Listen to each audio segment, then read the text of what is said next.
Kasi this time, I have big responsibility na pwede din sa UAPSA. So,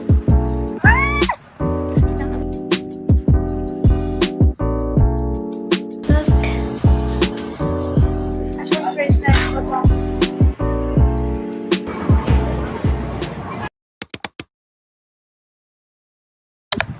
Okay guys, so ngayon meron kaming meeting mamayang 4 p.m. So that meeting is all about our key assembly kasi pasaran na next week. Yeah. So ayun, kailangan na namin mag-plan for general assembly ng mga RKey para ma-welcome din namin yung mga freshmen na papasok sa university namin. So, yan. Kinakabahan ako, guys.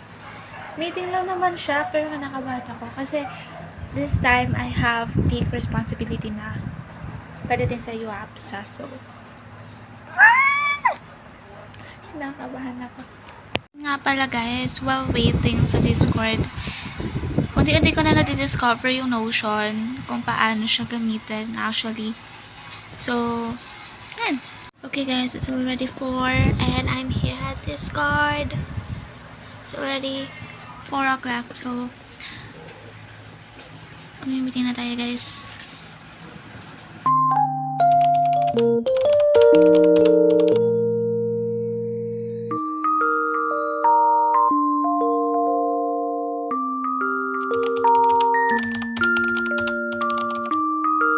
We're looking for a pub Ito mat. na lang gagawin ko.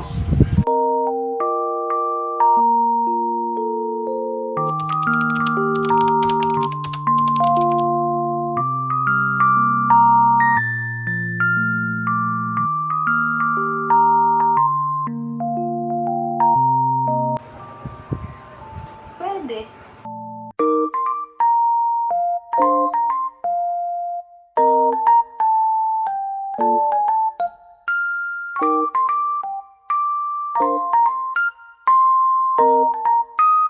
Yung ano, yung ipapasa-pasa yung whiteboard para matapos yung drawing. Okay guys, update. It's 6:39 p.m. and tapos na yung meeting namin. Hindi pa kami tapos sa mga agendas dapat na pag-uusapan, pero dahil nagkaroon ng emergency din, so tinapos na rin agad yung meeting. Pero as of now, I'm so happy kasi part ako ng UAPSA and luckily naging director din ako. And then ngayon, ang magiging problema na lang natin is yung kung ano yung mga props na gagawin natin for UAPSA para sa mga freshmen na papasok sa university. So, ayun lang. Ito lang naman ang mga pinag-usapan namin.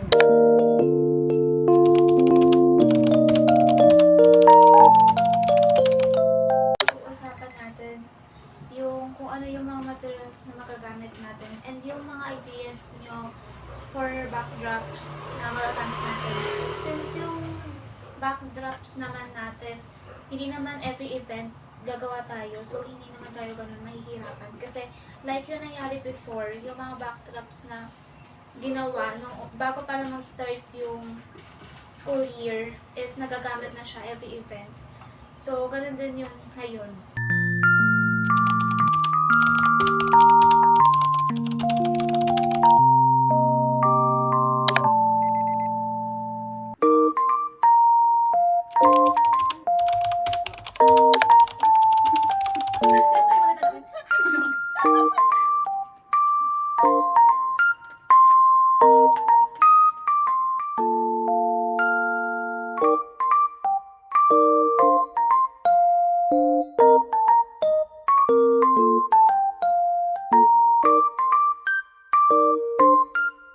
Wow, okay challenge, pero gagawin namin pagod na ako.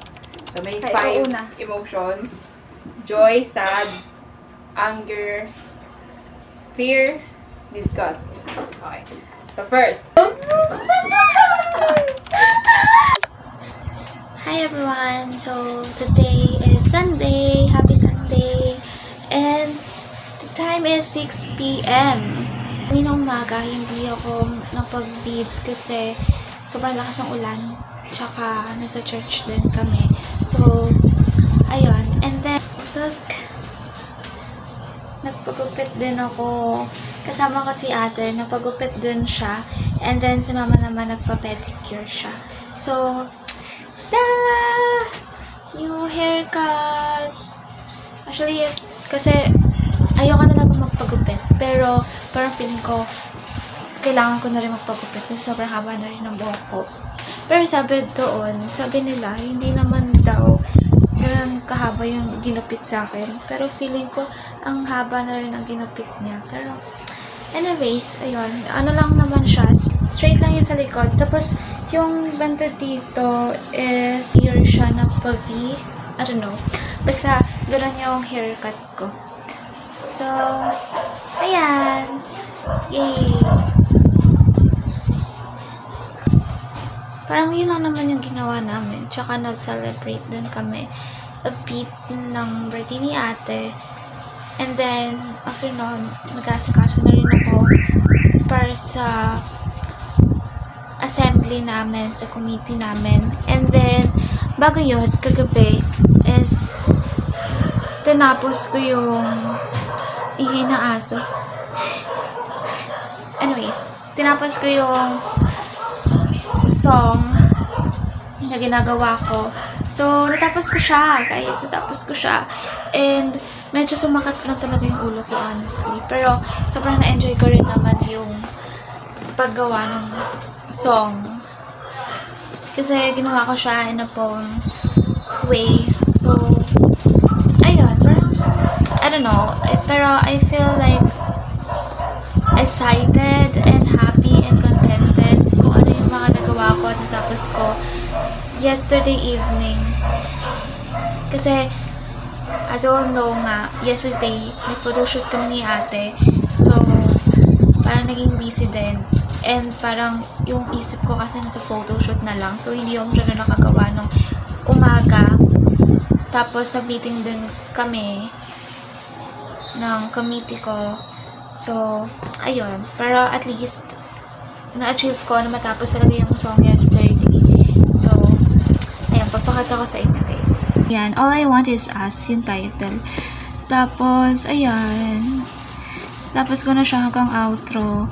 Pero yung pinaka-outro ko, yung Just Like Our Names, Ember and Frost. Since, ayun yung title, nandun yung title na When Ember Meets Frost. So, ayun lang. And ayun nga, alam nyo guys, sobrang nangihinayang ako kasi kanina hindi ako nakapag-vid ng clip. So, try ko sana na mag-video outside na parang public talaga. Tapos, nagtatalk-talk ako. Kaya lang, ang lakas ng ulan, sobra. Actually, natakot ako kasi sobrang lakas ng ulan. Tapos, ayun, and then, hindi ko naman nagamit yung binili kong Share Mini Fan kasi sobrang lamig sa labas.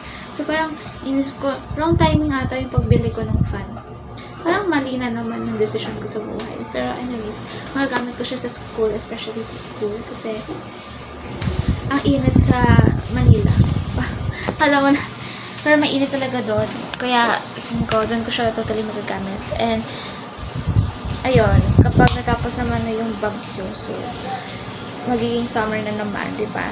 So, yun naman. So, ang gagawin ko lang ngayon is mag-sketch ako for ano ba tawag dun?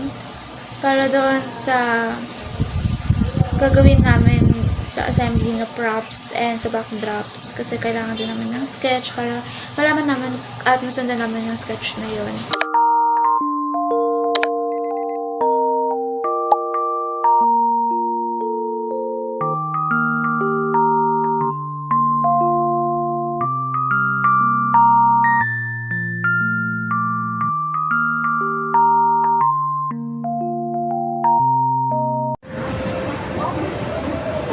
Kain na kami sa Marinasal.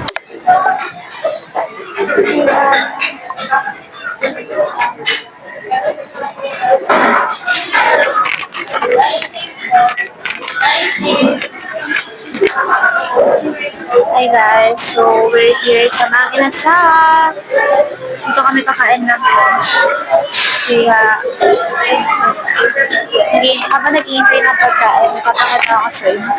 Napapakita ako sa inyo. Yung bago, yung bago ko binili. Lippy. Actually, first time ko itong ito-try. This is in the shade Apple Frost. Apple Frost. Glaze Lip Boost. I'm so excited to try the Glaze Lip Booster. So, mamaya, ito-try ko to.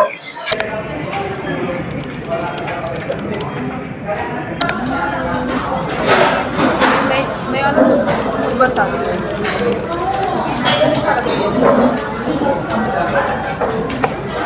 Kuha tayong sausawan. Ba't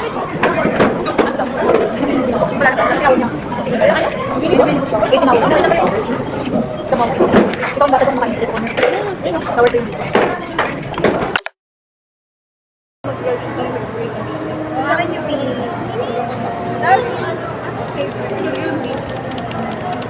Ay, ano po? Pwede po yung signature. Masarap po sa king. Ano ka seller nyo? Yung strawberry matcha, saka strawberry cheesecake, tsaka yung pwede tayo po strawberry cheesecake.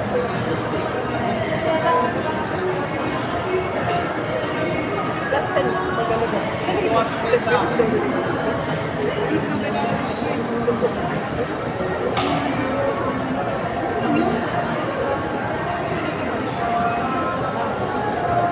Ano gusto niyo pa ng loyalty? Bumalik ko kayo, pwede ko kayo.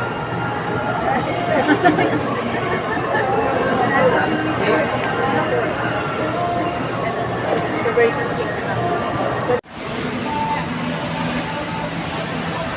Na-try namin lang. We're gonna try the... Kasi pwede ka na mag-picture doon. Saan? Ay! Gusto ko yan. Sige, huwag na po yung sukli. So, to? Pwede? Oo, sabi niya. Yes. Bili. Wait lang. Picture ako muna. Anong outfit?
Hoy, mali agad ko na pala.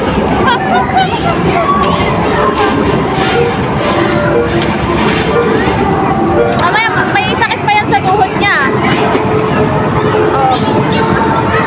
Yan pala, nahanap natin solusyon sa buhod. Yan na lang.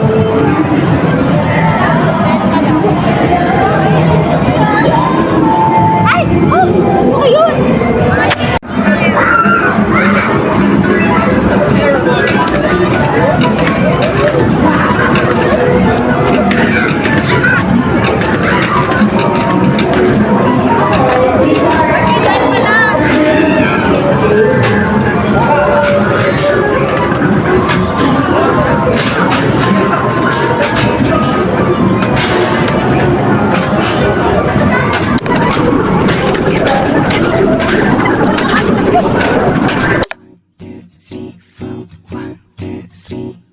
너 그래 너 요새 너 조금 이상해졌어 자꾸만 시도 때도 없이 시무룩하고 고민이 생겼니 초등학교 영어 수업 시간에 배웠었던 현재 진행형 같아 하루에